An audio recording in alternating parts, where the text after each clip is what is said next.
like to call to order the City Planning Board meeting agenda for Thursday, February 15, 2024, 7 p.m. held at the Peabody City Hall, Wigan Auditorium, 24 Lowell Street, Peabody, Mass. This meeting is being broadcast on public access TV. The first item on the agenda is the approval of the minutes of the 1/18/2024 and the 2/1/2024 meeting.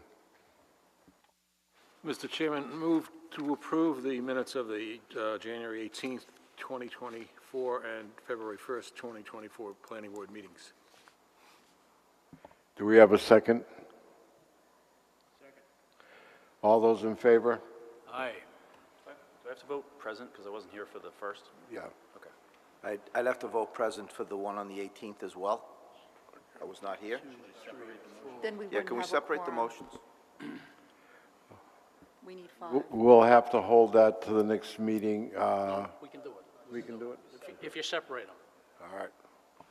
Mr. Chairman, move to approve the minutes of the January 18th, 2024 Planning Board meeting. Second. All those in favor? Aye. Present. All right, how about on the... And Mr. Chairman, move to approve the minutes of the February 1st, 2024 Planning Board meeting. Second. Have a second, all those in favor? Done. Next item on the agenda is A&R Land Court, Blaney Ave, Peabody, Mass. Map 94, parcel 90, applicant Mr. Dennis E. McHugh, Esquire. Anyone here representing that? Mr. Kelty. I am. John Kelty, 40 Lowell Street, Peabody, Mass., appearing on behalf of the applicant Dennis McHugh, who is the partition commissioner under Land Court Case Miscellaneous 23, a whole bunch of numbers. He's from Chelmsford, Mass. He represents the family that has put this property up for sale. I represent Nick Zelotis. Nick has the property under agreement, and it is on his behalf that I've filed an A&R application with the City of Peabody. All of the lots on the plan have sufficient area and frontage on a public way, which is Blaney Ave here in Peabody, Mass. One of the quirky things about the plan is it's in an R2 zoning district. Several of the lots are 5,000 square feet. There is additionally one that is just short of 7,500, and there's a second lot that is 7,500. So that would qualify as 2 units, and the others would all be single family, even the unit which is, even the lot which is 72 or 300 square feet. The zoning ordinance actually provides under the inclusionary zoning portion of the zoning ordinance. If we were to use any one of these as a 2-family, or, I'm sorry, there'd be 7 units. If we get to an 8th unit, we trigger the necessity to be involved in inclusionary zoning, and then once you are participating in inclusionary zoning, the incentive in the R2 zoning district is that 5,000 square foot lots can be utilized as 2 families. So it seems to me that if my client were to declare that he wants to participate in inclusionary zoning, we would owe 1 lot to the City of Peabody, and we could use each of these lots as 2 families. I just wanted that to be on the table. Mr. Belvance and I have had a discussion about whether or not we'd be seeking a variance for that undersized lot, the lot that is slightly under 7,500. And I think that the answer is likely no. And I think that I'm going to have a discussion after we obtain a signed plan and purchase the land. We'll discuss our participation in inclusionary zoning. Have any questions from the board? Yes? Thank you, through the chair. Can Mr. Bellavance enlighten us a bit on, so if he builds 7 units, it doesn't trigger inclusionary zoning because 15% of 7 is less than 1, is that correct? Yes, if the question you're asking, the trigger is 8 units? So- Correct. Correct. If they Right. build 7, you But I'm wouldn't kind of trigger laying the that. basis of that concept, right? Correct. Okay. But what Mr. Kelty alluded to, I'm kind of confused by, that there's something quirky in the zoning that says if you want to make them, if you want to have every single lot here be inclusionary zoning, you can make them all duplexes? Is that, yes? I'm not prepared to answer that right now. Just wasn't something that I reviewed before tonight's meeting. Okay, but for right now, to divide this lot, this large lot, back up into 5 lots, that it was originally 5 lots when this piece of land was likely turned from farmland into house lots, it was 5 lots. And this became, and not of these shapes, but it was 5 50-foot frontage lots.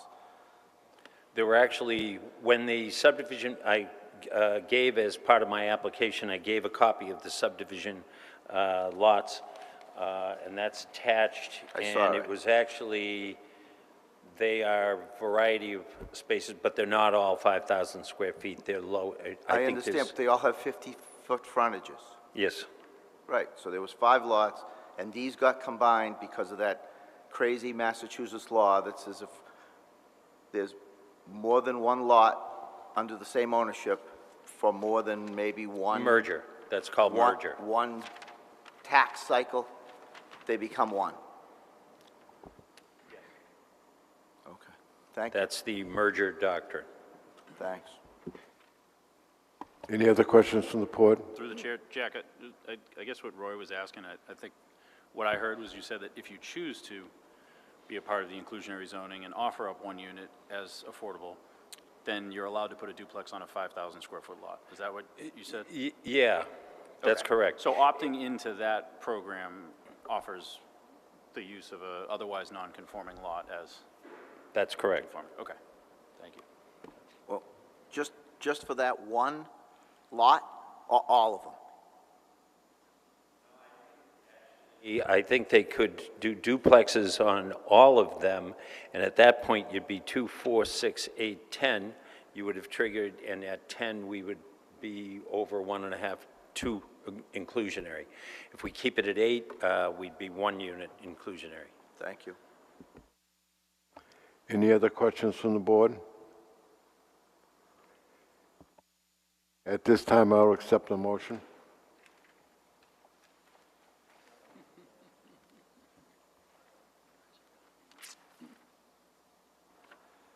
Mr. Chairman, I would move approval of an A&R plan of land in Peabody, Mass., prepared for Nicholas M. Zelotis, prepared by Eastern Land Survey, and the date on the plan is January 29th, 2024.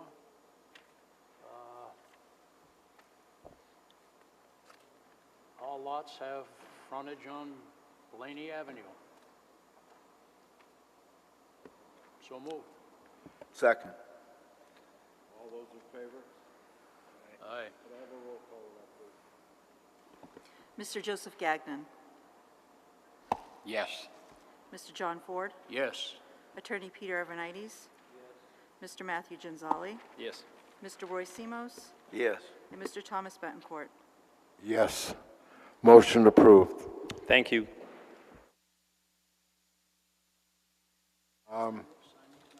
Yeah, and you have to sign the Form A. So here's the original Form A on that. You can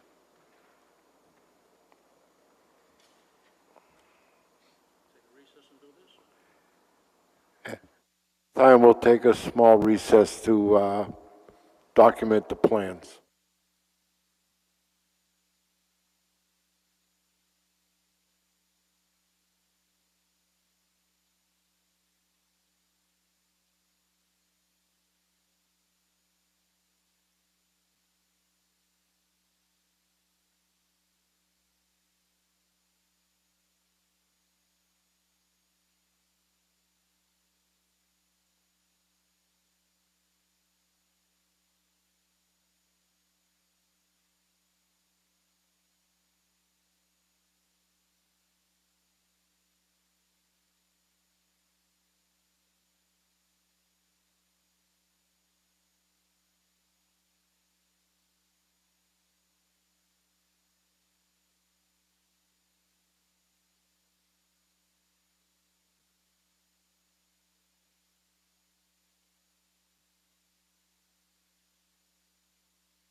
Next item on the agenda is site building permit plan, 8 Centennial Drive, map 091, lot 006. That matter, I believe, I've sent a letter requesting that matter be continued.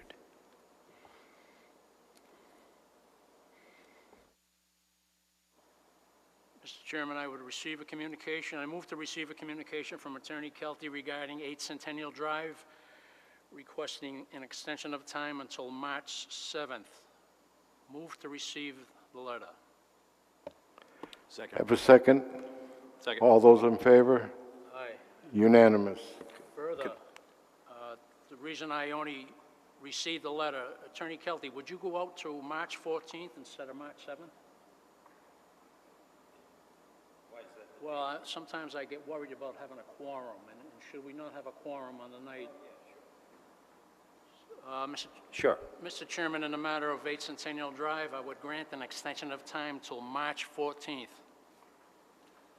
Have a second? Second. All those in favor? Aye. Unanimous. Thank you. Could I ask through the chair to Attorney Kelty? What's the likelihood that this is going to be 100% vetted through peer review for that date you're asking for? For March 7th? Yes. My clients are awaiting traffic, and the traffic consultant needs to, if there are improvements that he's alluded to, he's got to tell us what they are. And I think there's a possibility, if you'd like, the week before, the 28th, I think that is, I could be in a position to tell you whether I'm going to need a further continuance Okay. the week before your meeting. Thank you. Be happy to do that. Next item on the agenda is 140 Summit Street, map 093, lot 8.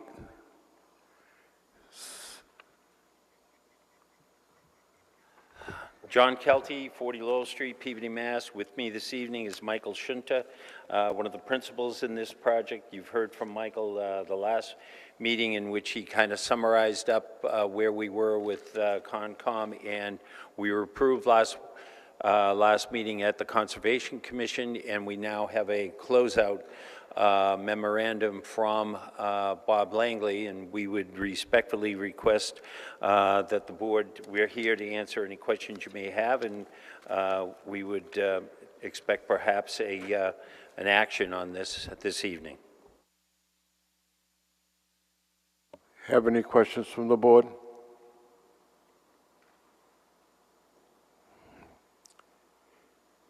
Hearing none, I will accept a motion. Mr. Chairman, in the matter of 140 Summit Street, I would move conditional permit to issue conditionally, with the conditions being 13 recommended conditions laid out in Mr. Langley's memo of February 5th. Such conditions will now be compulsory.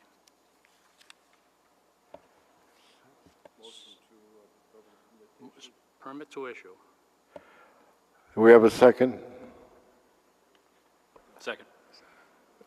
At this time, I'll accept a roll call. Mr. Joseph Gagnon? Yes. Mr. John Ford? Yes. Attorney Peter Arvanites?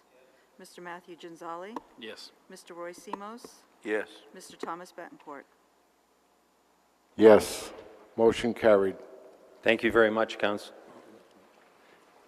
members. Next item on the agenda is 0 Newbury Street, map 57, lot 74T.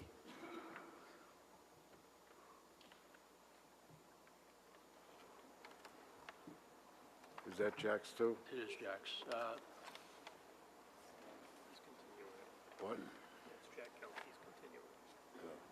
Oh, that's a continuing. Mr. Chairman, I would move to receive a communication from Attorney Jack Kelty in the matter of 0 Newbury Street, Again, Attorney Kelty is asking for an extension of time until March 7th, and I would ask that he reconsider until March 15th. I will also modify that to be the 14th, and in the future, I'll give you the extra week in my writings. And likewise, on this one, I will report to you the week before as to whether there's any need. Very good. Move to receive the communication and grant an extension of time until March 15th, 2024. Second. All those in favor? Unanimous. Thank you.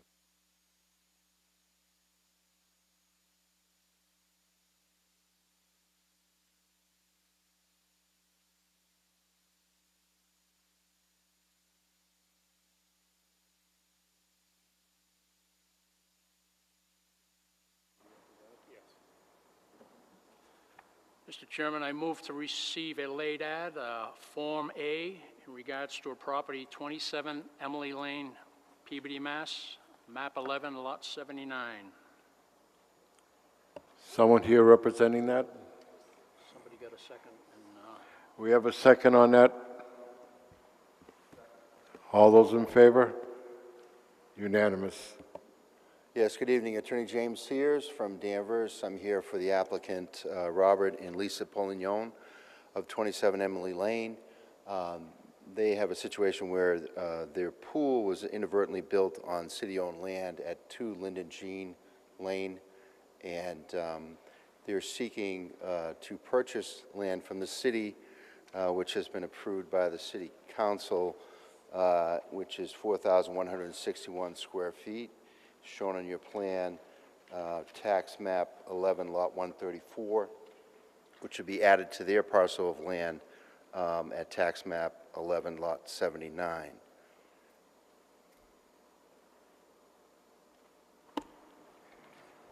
Through the chair? Oh, sorry. Do you want to go to? I was, could you, Your mic, please.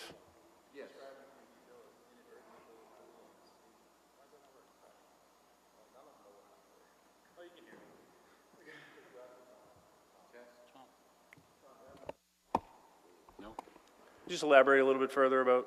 Sure. Back in 2008, shortly after they had purchased the property, they had obtained all the necessary permits from the city to build the pool, and when in fact it was built, it was deemed, they didn't find this out until this past June when they were attempting to sell their house, and the buyer did a plot plan and discovered that, in fact, the pool was constructed on city-owned land. So this effort is to rectify that. They went out and obtained a third-party appraisal, which was reviewed by the city council, and that's why we're here today. To complete that transaction, we need to add that parcel to their parcel so they can complete their sale of their home on March 1st, which they've extended their closing for 9 months, almost 9 months. Any other questions from the board? Yes, Mr. Chairman, through you. Looking at the plan and the legend as to what the dimensional requirements are, there is a shed and a retaining wall, which if you consider them to be structures within the meaning of the zoning ordinance, are closer than the required setbacks. Do you have an issue with that? Do we know the height of the retaining wall? The height of the retaining wall? I think if it's under 4 feet, it's not considered a structure, I believe. Sidewalk is considered a structure. A sidewalk? This is considered a structure. Okay. I mean, it could be a problem for a lender. Another plot plan will be prepared, and if it wasn't picked up this time, it might be the next time, and that's up to the owner, whether they want to run that risk. And the shed certainly, I think, is a structure as well.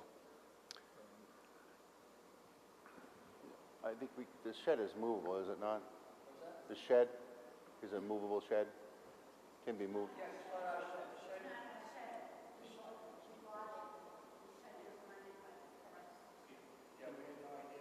Well, the shed is on the property. You're using the shed.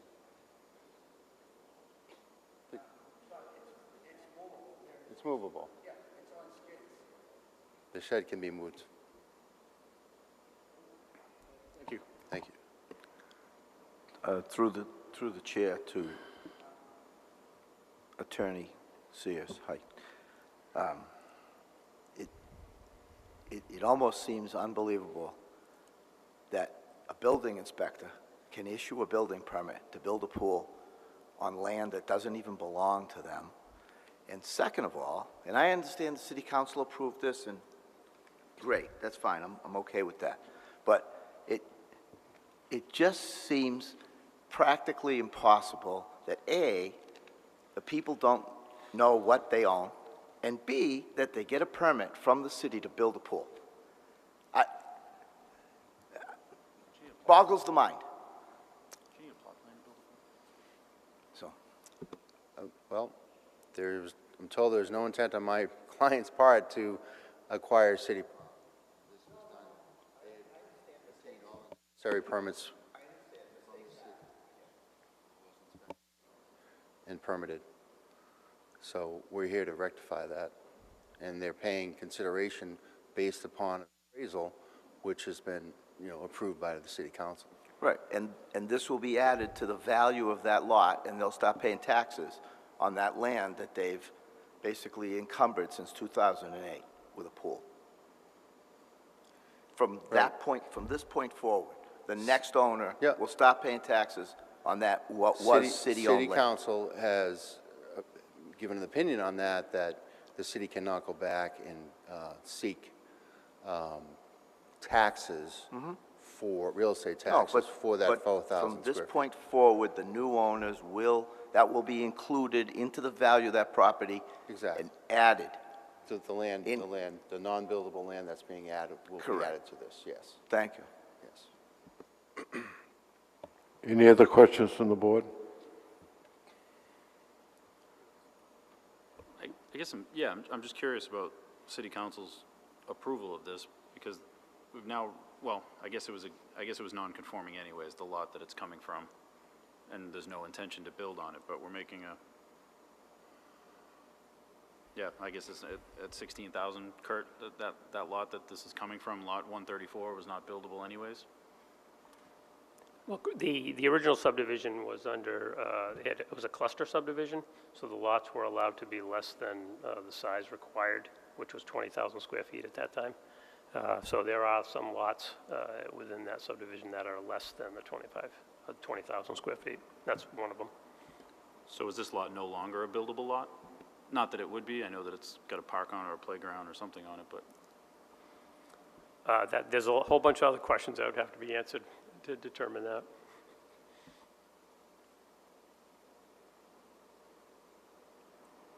I, like Roy, am stuck on the fact.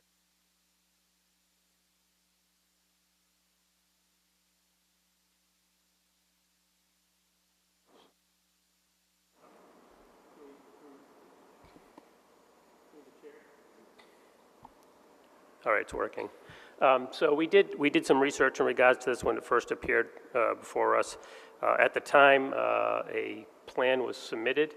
It was a mortgage plot plan with a sketch of a pool. A building permit was issued at that time. We couldn't determine whether a certificate was issued after that. We're since on electronic version of tracking the permits. The plan that was submitted back then would not be acceptable today.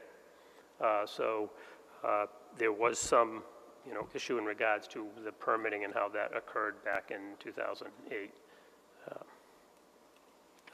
But I did want to add to to let the planning board know that the city council is reconsidering this, so that they're coming back at the next city council meeting, which is next Thursday, to discuss this. So we have the plan before you this evening. The next planning board meeting would be past the 21 days that would be allowed to act on this plan. So it would be our recommendation from the Community Development Office that if you sign the plan, that we would hold on to that and hold on to that plan. We would also have provide that to the city solicitor, who would then hold that, and then we'd determine the outcome of the city council meeting next week. If there is no further decision or change of mind, then we would provide the deed, which I believe was drafted already, and that Form A, which would allow them to move forward on that. But in the meantime, we'd provide the signed Form A and give that to our city solicitor to hold on to. Okay, and through the chair, Kurt, based on Peter's questions about the setbacks for the structures, I think the shed might be, I'm not a zoning person, but the shed might be small enough that it's not subject to any setbacks more than 5 or 6 feet, so I think that might be fine, but what's the pool setback supposed to be? I don't want to say something on the record that I'm not 100% sure about. I know they do have setbacks in regards to in-ground pools. I'm not sure if it's it's the typical setback or it's a less setback for a pool. I know a shed, I think it's anything greater than 6 by 6, or less than 6 by 6 could be on the property line. Anything greater than that, I believe, couldn't be. To the chair, Kurt, what's the nature of the reconsideration that's pending in the city council? I believe there was some abutters that had questioned the process, and it was determined that only someone that voted to support to sell the property could then vote or offer a vote to reconsider, which then they did do that to bring this back up before the city council at their next meeting, and I believe some of the abutters wanted to be present to speak on behalf of that. So would it be fair to say that the council has not approved the sale? They voted to approve it, but it's been voted to reconsider. If I may, there was one abutter, a neighbor across the street, who was present at the meeting before the vote by the city council, and he was present at the meeting before. We've had 2 meetings. So at the most recent meeting, well, actually, there were 3 meetings on it. There was one meeting to vote to push it to the next meeting for a vote. He was present at that meeting, and he is the one who is, one abutter is seeking a reconsideration. Isn't it up to city council, though, to grant or to reconsider, to move to reconsider? And if that's the case, they could have just refused to and finalized the whole matter. Is that correct? That was certainly an option, yes. Through the chair, I'm a little confused because when a city or town wants to sell a piece of property, there's a process. There's a request, an RFP, a request for purchase. It goes out to bid. There's advertising and all this other stuff. How is this circumvented? So I understand the hardship, but does this set a precedent that RFPs aren't that important in the normal process that's been in existence for decades? The value is lower than the required standard. The value here is $15,000, so I believe it's $35,000 or more? My issue is the process. When the city is if the city wants to sell a piece of land, it's usually an RFP, they call it, a request for bidding. It goes out, it's advertised, there are sealed bids, then they're open, and then there's discussion, and so forth and so on. None of that is happening here. It's just the abutter, through hardship, is acquiring this land, and it just seems like it's not the legal process. If I may, we do meet an exception, and I've reviewed it with city council. So we do not have to go through an RFP process. And has that also been confirmed with the city solicitor? He's who I've worked with on this, and that, I think Mr. Belvins can confirm that. Yeah, through you, Mr. Chair. Yeah, so it's either $30,000 or $35,000 is the threshold. So anything below that, the process is a determination by the city council, what process they want to do. Now I understand. Anything Thank above you. that, there's a whole gamut of requirements that we have to I do. learned something today, Kurt. Thank you very Kurt, much. how did this get just approved at $10,000 when I think the city assesses land value at like either $10 per thousand if we all get taxed at the same rate? How did the appraisal come in so much lower than even the assessed value of a piece of land of 4,161 square feet? So as I mentioned earlier, so we're under the $35,000 threshold for the value. So basically, that value is determined by an acceptable value process, which is an appraisal. So a appraisal was submitted, making a determination on the value. That was reviewed. That was determined that that was an acceptable process to value that property. I believe that was shared with several people within the city. So they came up with that. They believed that that was a process that was acceptable. So they made that determination as part of the process. The chair, I'm sorry, I have so many procedural questions on this, but I guess I'm also scratching my head about why this board is under pressure to act to stay within an appeals period when this is on our agenda tonight as a late add. Why wasn't it submitted timely if there was going to be an appeals sort of deadline to us, where now our hand is being forced in a hardship manner to vote on this? This is just the process that's been going on for a while. I know the deed was drafted and it's in the hands of the city solicitor. I believe the process had started before the reconsideration was taking place.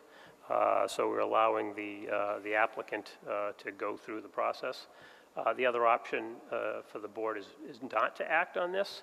It would then be declared as I believe, I forget the term, technical approval.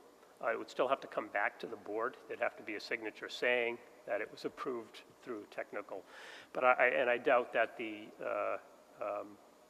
Registry of Deeds would accept anything unless it was signed by the planning board. So I don't think it's necessarily a rush for the planning board to sign.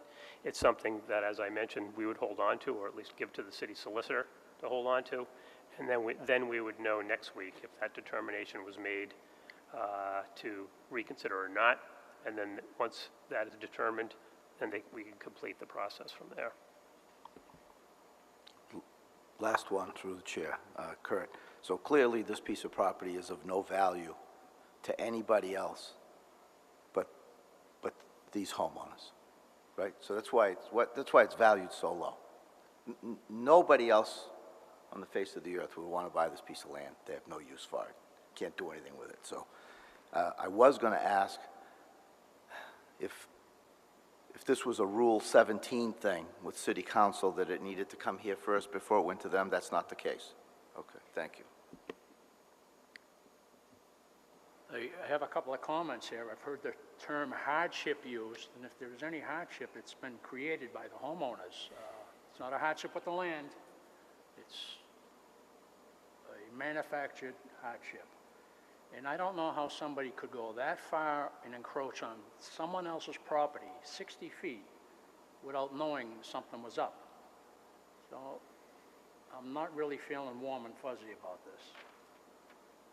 It's, again, it's setting a bad precedent. Now anybody who desires could build on city land and down the road say, oh, I have a hardship and I want to acquire the city property. So you're going to have to convince me. Well, I can tell you that my clients did not intentionally do this. They do not want to be sitting here, 16 years later, trying to sell their property. That's a huge error. That's not just over the line or near the line. That's I way understand. over the line. I understand. We've gone through the process to try to rectify the problem, and they're paying the city. I understand. I agree that the hardship was created by the owners and so forth, but you know what, everyone makes mistakes, and we're here tonight to resolve this issue, and after hearing everything, I think the best way to resolve this is to approve it. I have a comment, and I know that this has to happen for the homeowners to move on, sell the property, and someone else to come in and become the owners. And I'm troubled by the reconsideration, allegedly at the insistence of one abutter. In my experience, the city council you know, there's usually an explanation for a reconsideration beyond one person's complaining about some part of the process, especially when they've gone through the process that's been described today with the appraisal, city solicitor, everybody's on board with this thing. And I'll say that despite my misgivings, and in my opinion, this has not been approved by the council. I'm an attorney, I think you know that. When a board that is, you know, imbued with authority to make a decision has a reconsideration pending, the decision isn't made in my view. But despite all of that, I can't see them not approving this, ultimately. I could be wrong about that, but I can't see them not approving it, so I would probably be inclined, unless I hear something else tonight, to allow or to vote for approval of the plan.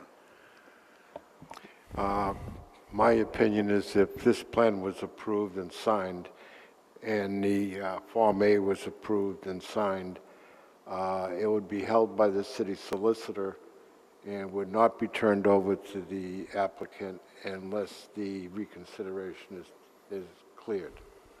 Am I correct on that? We're fine with that, yes. They're fine with that. We're fine Well, with that. I just don't think I that understand. in this type of a proceeding, we could condition approval of the plan. We just sign it, the board signs it, and it's it, it's done, from our point of view. So it would just, relying on the representations that are going to be made, that are being made, that this isn't going anywhere, and it'll be returned to the board, or something's going to happen to it to make it go away if the council doesn't approve this. Is that accurate? Yes. Okay.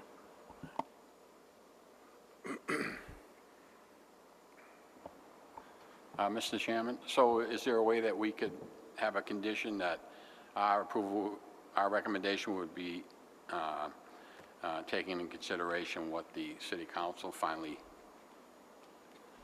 makes their decision in this case, type of thing? Rather than, I mean, in other words, if we went ahead and recommended approval with the condition that the city council approves it as well, then it kind of gives us an out that if they don't approve it, then we're not going to approve it, type of thing. But if we approve it and we recommend approval and the city council does, it can move forward, because I know we're on deadlines. And so I'm just trying to, you know, figure out the best way to deal with this, because I agree with everyone's concerns here, and especially the late ad. I mean, you know, how many times, we get late ads every meeting, and I don't think it's necessary that they have to be late ads, especially this one.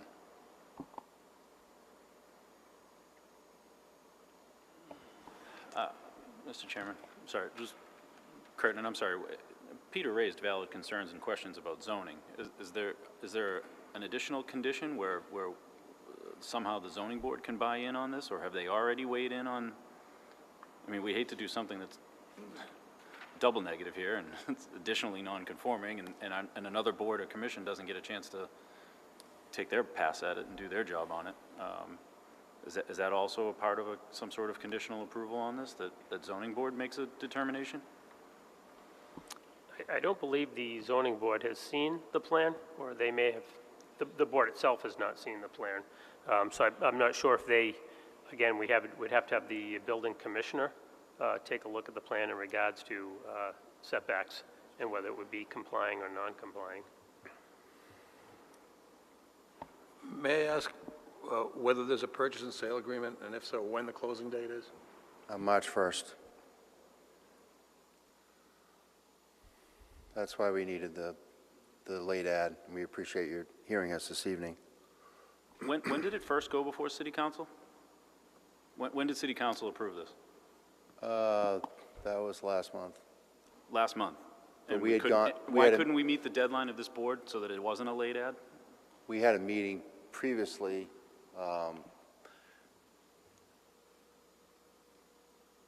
Well, we had heard that we were in discussions with the city solicitor, and we had contacted the city on Friday, and the deadline was Thursday. So we got everything to Monday, because the city closes at 12:30 on Friday, so. One further question. Does the purchase and sale agreement provide that the the sellers are automatically entitled to a 30-day extension if they are unable to close because of this problem on the This 1st of March. purchase and sale agreement was originally signed in June. So this has been extended since June of '23. But does that obviate the effectiveness of paragraph 10 of the purchase and sale agreement? Could they further extend it? They could if they had to. They're buying on the same day, so that would upset both deals if that happens. That's a different aspect of it, I understand. Any other questions? Hearing no questions, I will accept the motion.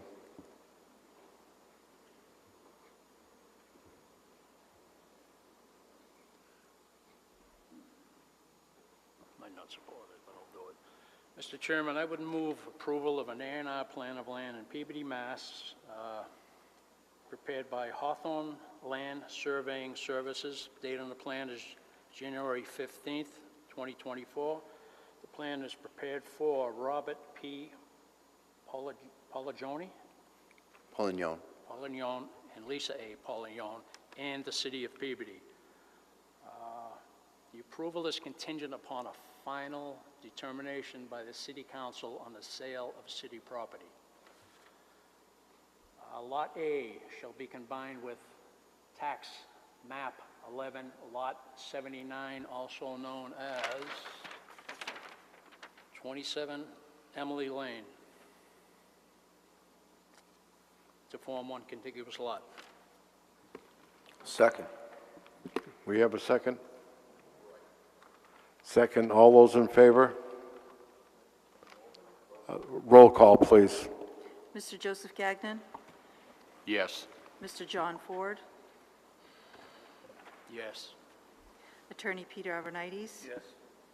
Mr. Matthew Genzali? Yes. Mr. Roy Simos? Yes. Mr. Thomas Betancourt? Yes, motion approved. This is not land court, this is one signature required.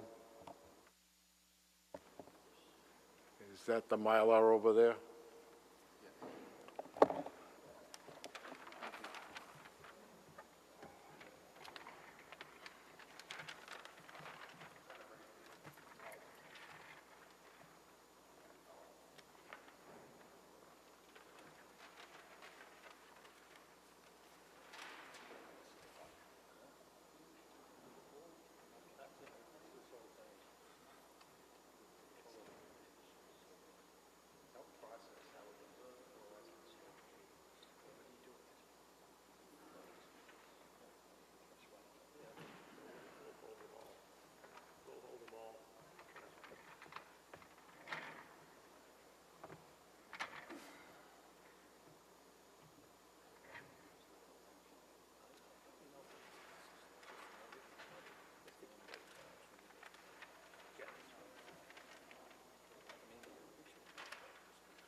You got that and the plan? Yep.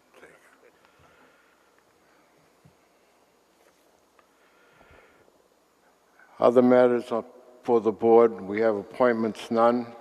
Subdivision board action, none.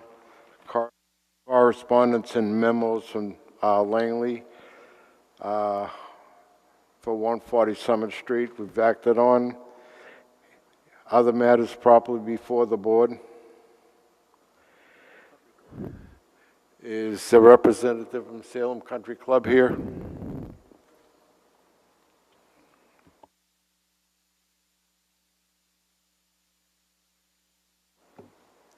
Barry Fogel from Keegan Worland on behalf of Salem Country Club. With me tonight, Bill Shaw, the gentleman on the right is the general manager, and the gentleman on the left is Bill Rocco, he's the superintendent. We received a letter from you through Andrew Levin asking us to attend tonight. Happy to answer your questions. The matter involved the removal of 8 trees inside the walls, meaning on the golf course side of the stone walls along Forest Street. Approximately 2 weeks ago. And so in response to your letter, we're here to answer any questions you may have. Questions from the board? If I may, we don't have a problem with your maintaining your trees inside your property, but what falls between the two stone walls in the public way needs approval from this board. Yes, the course is aware of that. We've had communication with the tree warden, Brian Grant, and he's been in contact with Dan Mayer, who does much of the tree work at the club. I have an email from Brian that said that he's spoken with Dan and he's well aware, and so is the club. Anything, we know it's a scenic road. The club would probably like to do some work on the other side of the wall for safety reasons, but they don't, and wouldn't without any communication with the tree warden or you if it fell within your jurisdiction. Well, the information we were given was a tree was taken down in the roadway layout. Yeah, That's why we invited you. Yeah, that's not accurate. Then, Right. if it's not accurate, then I apologize for taking up your time. But just so you Sure. gentlemen know, when you're going to do something in the roadway, you just need approval. You're probably going to get it. But in many instances now, this is the third or fourth time, the work is done, and then we hear about it. So, In the road, you mean, on Swarer Street? Between the two walls, the walls and what's inside the walls falls under our jurisdiction. Chances are we wouldn't hold you up, Understood. but we like the heads up. When you say 3 or 4 times, recent, or are we talking? Since I've been on this board, Is that many years? that's a long time. Okay. And it's happened repeatedly. Yeah. You know, someone will bring it up. You've got a Building new- inspector runs up, puts a stop to the work, then when yourself or one of your representatives comes down and makes a presentation, and the light turns green. And that's all you have to do. Understood. You've got a new general manager and a new superintendent, and they are, I'm doing a lot of work with them to make sure that for example, we just sent some communications to Lucia Del Negro, who's the Concom agent, informing her of some work on the course outside of the commission's jurisdiction, but people hear chainsaws, they call her, right? So I wanted her to be aware that work was going on. We showed her where they were, and she was appreciative of the fact that if something was going on, even if it wasn't in her jurisdiction, that she would be able to say to people, I know about it. And I've had conversations with Drew Levin about the same thing and said, if there's anything close to Forest Street, we'll give you a heads up, or to Brian Grant. And so not only coming to you if something is in fact going to be within the walls, but even if it's close to the walls, we want folks to know. So if your local officials get a call, people say, I've heard of it, I'm aware of it, it's not something that we would have to review. Thank you. Just curiosity, my behalf, the reason for the removal of the trees, were they dead or were they? Yes, a certified arborist from Mayer Tree inspected them, and they were, sadly, a number of them were elms that had Dutch elm disease and were dead. The others were locusts. One big locust had a leader that fell off and crushed 2 or 3 other small ones. So they all were dead or had been damaged and were at risk of falling. These are at an area where, folks know the area, it's where the cart crossing is between the 5th hole and the Yes. 6th hole.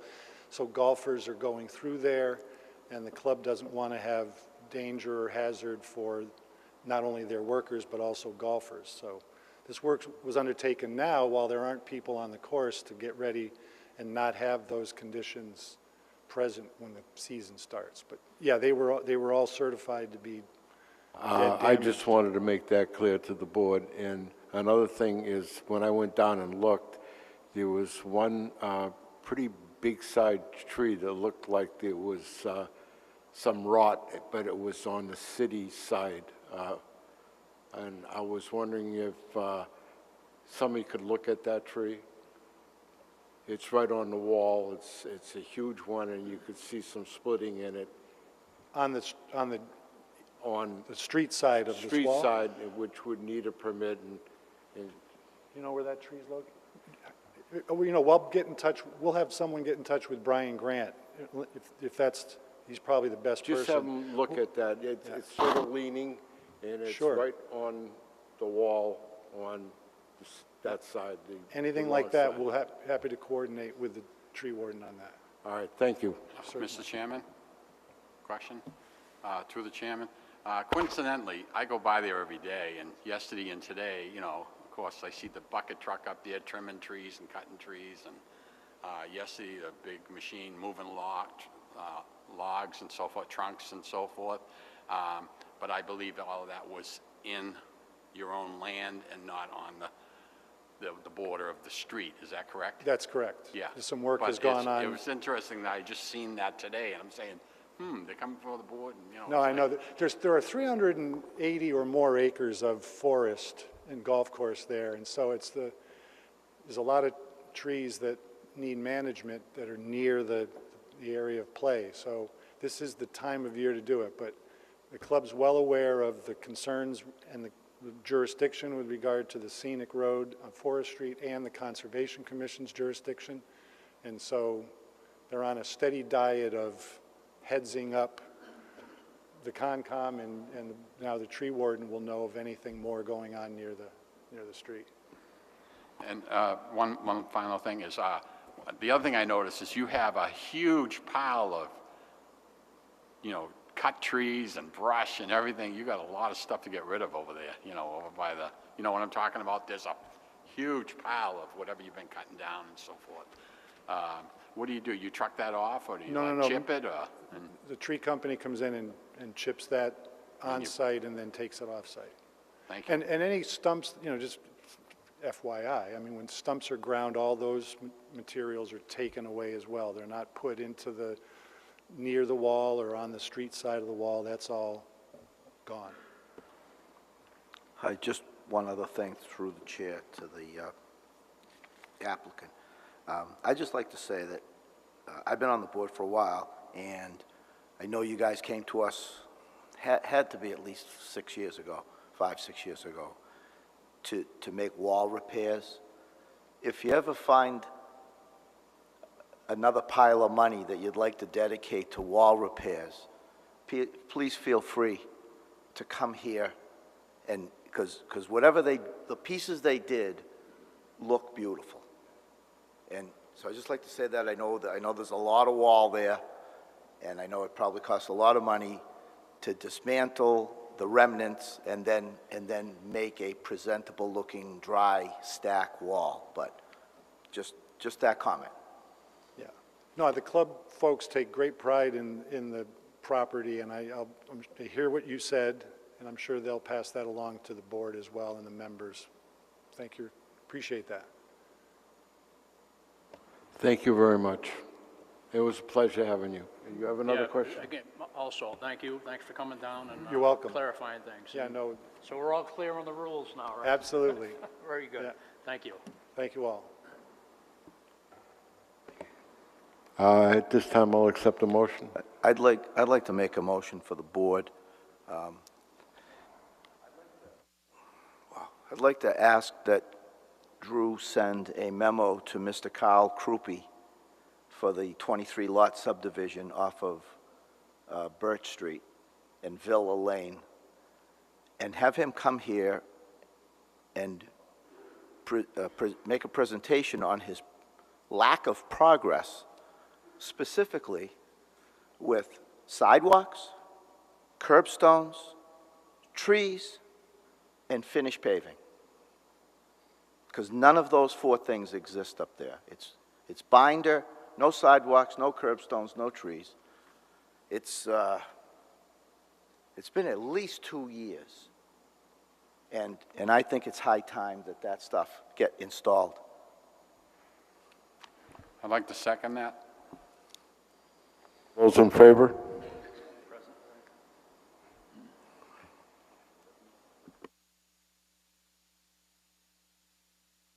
All right, and this time I'll accept another motion to adjourn. Motion to adjourn. Do we have a second? Unanimous, thank you.